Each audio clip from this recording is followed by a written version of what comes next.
Hello दोस्तों, कैसे हैं आप सब। एक बार फिर से स्वागत है आपका अपने यूट्यूब चैनल एनी एग्जाम में।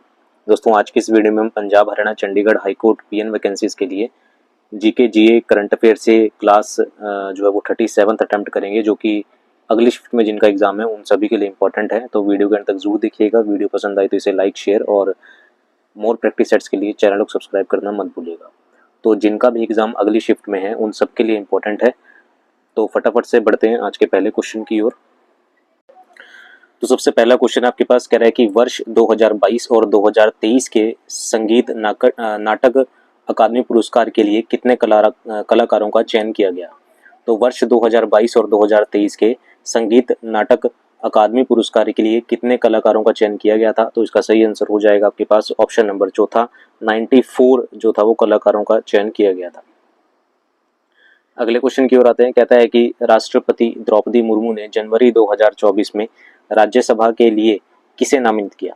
तो राष्ट्रपति द्रौपदी मुर्मू ने जनवरी 2024 में राज्यसभा के लिए जो नामित किया था उसका नाम है आपके पास option number B, Satnam Singh Sandhu को जो था वो नामित किया था।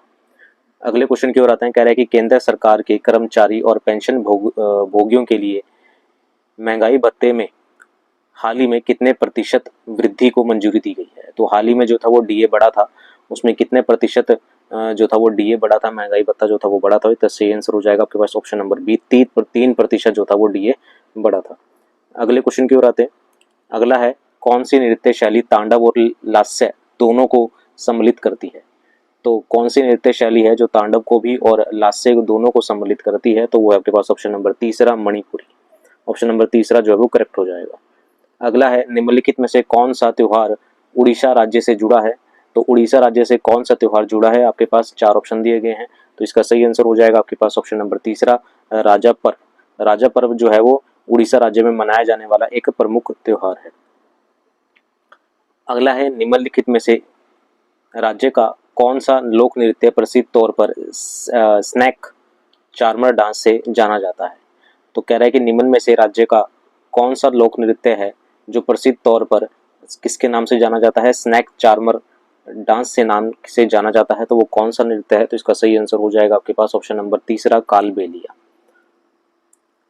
अगला है, निम्नलिखित में से किस भारतीय सितार वादक और प्रमुख संगीतज्ञ ने 20वीं शताब्दी की शुरुआत में एक संकेतन प्रणाली विकसित की और भारतीय उपमहाद्वीप की संगीत प्रथाओं को वर्गीकृत किया, जो कि पहले मौखिक परंपरा से आगे बढ़ती जा रही है। तो कह रहा है कि निम्नलिखित में से किस भारतीय सितार वादक का नाम बताना है आपको और प्रमुख संगीतज्ञ थे जिन्होंने 20वीं शताब्दी की शुरुआत में एक संकेत प्रणाली विकसित की थी और भारतीय उपमहाद्वीप की संगीत प्रथाओं को वर्गीकृत किया, जो कि पहले मौखिक परंपरा से आगे बढ़ती रही थी। तो किसने किया था उसका नाम बताना है। तो सही आंसर हो जाएगा आपके पास ऑप्शन नंबर पहला, विष्णु नारायण भातखंडे ने। अगला है, कह रहा है कि भारत के निम्नलिखित राज्यों में से किस राज्य में महिला बाल लिंगानुपात 0 से 6 वर्ष सबसे कम है। तो भारत के निम्नलिखित राज्यों में से कौन से राज्य में जो महिला बाल लिंगानुपात है वो 0 से 6 वर्ष में वो सबसे कम है। तो वो है आपके पास ऑप्शन नंबर तीसरा, हरियाणा में। अगला है, भारत के उप प्रधानमंत्री कौन थे। भारत के प्रथम उप प्रधानमंत्री कौन थे, यानी कि डिप्टी प्राइम मिनिस्टर कौन थे। तो इसका सही आंसर हो जाएगा आपके पास ऑप्शन नंबर चौथा, सरदार वल्लभ भाई पटेल, और ये भारत के गृह मंत्री भी थे। अगले क्वेश्चन की ओर आते हैं। कह रहा है कि लोकप्रिय नृत्यांगना और अभिनेत्री हेमा मालिनी को 2000 में डैश प्राप्त हुआ। तो जो हेमा मालिनी थी उनको 2000 में कौन सा जो था वो अवार्ड दिया गया था, कौन सा सम्मान दिया गया था। तो वो था Padmashri. Option number A correct हो जाएगा। अगला है, एक भारतीय नागरिक के लिए करों का भुगतान करने का कर्तव्य एक डैश है। तो एक भारतीय नागरिक के लिए करों का भुगतान करने का कर्तव्य एक क्या है, एक ऑप्शन नंबर आपके पास तीसरा हो जाएगा, एक कानूनी दायित्व है।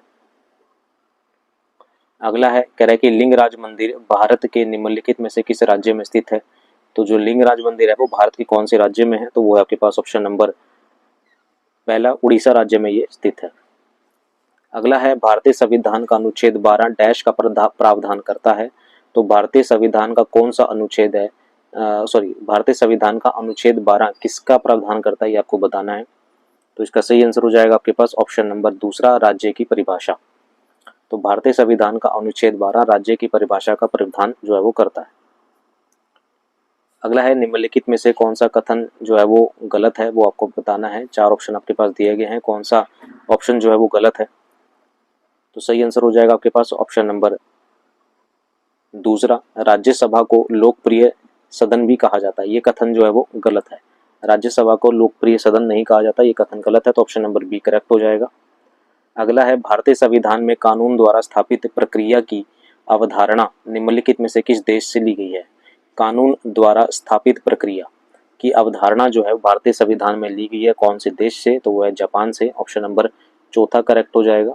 अगला है भारत के संविधान के अनुसार निम्नलिखित में से कौन सा देश के शासन के लिए आधारभूत है। तो भारत के संविधान के अनुसार यानी कि according to the constitution of India निम्नलिखित में से कौन सा देश के शासन के लिए आधारभूत है। तो इसका सही आंसर हो जाएगा आपके पास ऑप्शन नंबर तीसरा, राज्य के नीति निर्देशक तत्व, यानी कि जिसे हम DPSP भी बोलते हैं, directive principle of state policies. ये भारतीय संविधान के अनुसार जो है वो देश के शासन के लिए आधारभूत है। अगले क्वेश्चन की ओर आते हैं, कह रहे हैं कि निम्नलिखित में से कौन सा गलत सुमेलित है गठबंधन प्रधानमंत्री। तो कौन सा गलत है, कांग्रेस गठबंधन HD देवगौड़ा। तो ये जो है वो गठबंधन जो है वो गलत है, ये कथन जो है वो गलत है। अगले क्वेश्चन की ओर आते हैं, कह रहा है कि बाबर ने निम्नलिखित में से किस भाषा में तुजुके बाबरी लिखी थी। तो तुजुके बाबरी पहला तो बाबर के द्वारा लिखी गई थी, और कौन सी भाषा में लिखी गई थी, ये लिखी गई थी तुर्की भाषा में। ऑप्शन नंबर तीसरा करेक्ट हो जाएगा। अगला है निम्नलिखित में से कौन कुमाऊं हिमालय का सही विवरण प्रस्तुत करता है।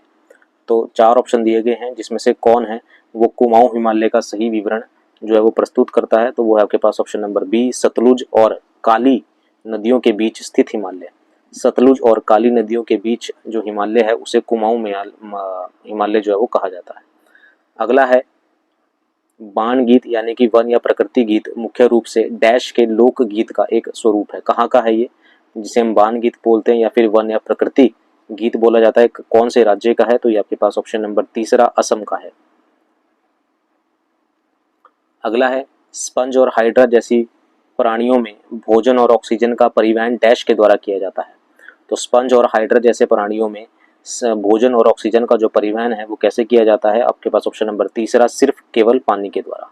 तो सिर्फ पानी के द्वारा जो है वो भोजन और ऑक्सीजन का परिवहन किया जाता है। कहता है कि निम्नलिखित में से किसका बीज प्रोटीन एवं वसा का प्रचुर स्रोत है।